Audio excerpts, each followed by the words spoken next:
Once upon a time, in a quaint kingdom, lived a young girl named Cinderella.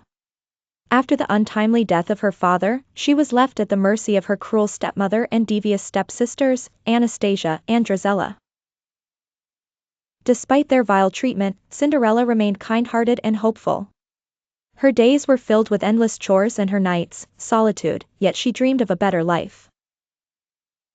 One day, a royal proclamation was sent across the land. The prince was hosting a grand ball at the palace. Every eligible maiden in the kingdom was invited, for the prince was eager to find a bride.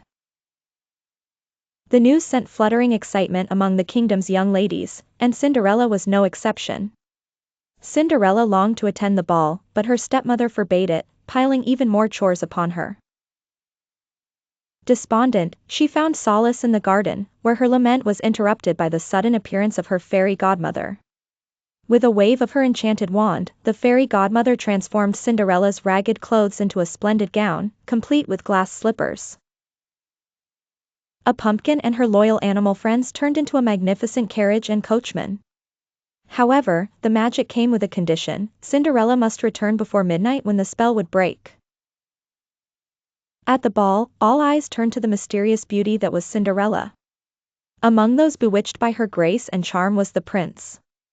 He and Cinderella danced the night away under the starry sky, sharing laughter and stories.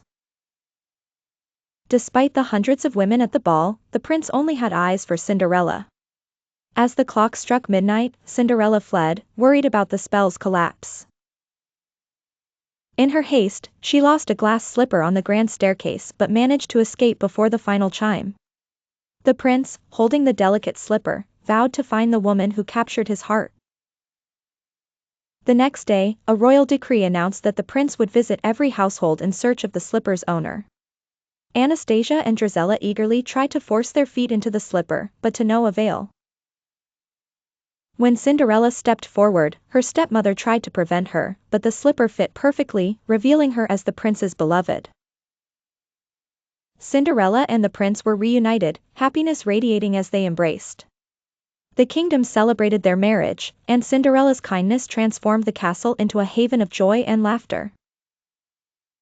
The once lonely girl became the beloved princess, living happily ever after with the prince by her side.